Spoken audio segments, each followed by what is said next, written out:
Hello guys, na ngeen def? Welcome back to News and Moments with Anna. So tey nambe laa leen is a sauce ñebe called bean stew as well. So first of all, danga xooj sa ñebe bi maybe overnight, then nga raxas sa ñebe bi def ko sa sugeer bi comme numa ko nekk defee nii. Then it's either nga use comme water from the tap wala nga baxal sa ndox from the kettle then nga sotti ko fa.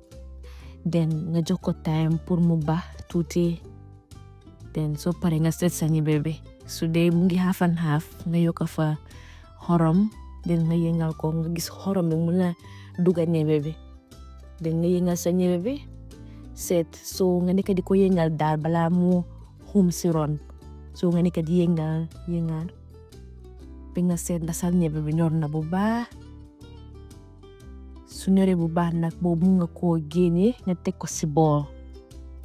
Waaw then sa ñebe bi su ñoree mun nga koo def side, then nga prepare sa sauce bi, then sauce bi nga def sa diwlin bi, then diwlin bi su tàngee nga soog a def sa soble bi, then nga yëngal ko ba soble bi xala dee tuuti o soo buggee mun nga xaar ba brown, then nga def sa tamaate laxati bi any amount mun nga def lu ndaw o nga def lu bari, dafa des ñoo ko bëggee mu xonxa rek.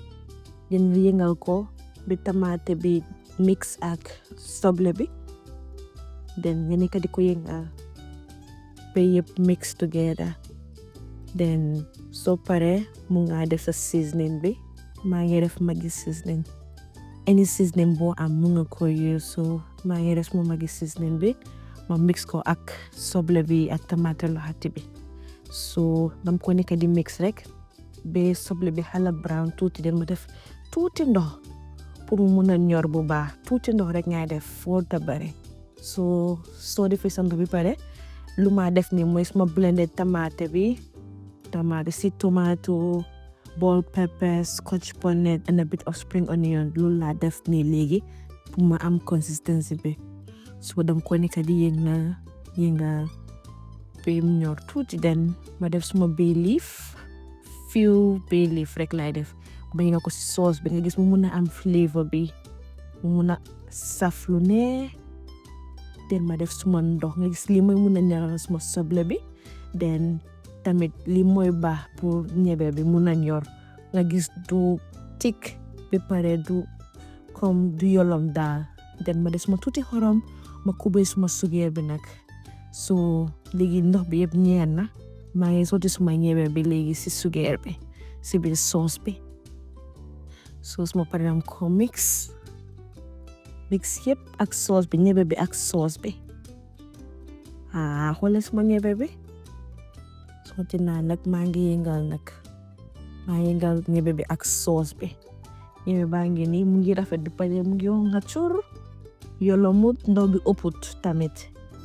Waaw bi pare xorom bu ndaw rek cause ñebe bi dafay teel a saf xorom. Sauce ma pare dama mos seen ndax xorom bi doy na. Bi pare am ko def on low heat tamit pour ñebe bi mun a ñor nanka because su nekkee on high heat ñebe bi dafa xum, te su xumee dafa am comme like a wet taste, so it's better nga am ko in low heat, nga gis ñebe bi dafa génn mu nice bi pare mu neex. You can eat it with anything, mu nga def sa mburu bi, mu nga ko lekkee noonu. Am na ñeneen ñu ko di lekk ak ñaam bi ak jën or anything, waaye man mburu la prefer, so that's what I'm going to have for breakfast now. So guys, this is my bean stew, suma nambe bi, very quick and easy recipe guys. So please like, follow and share. Thank you guys for watching. Love you all. Bye.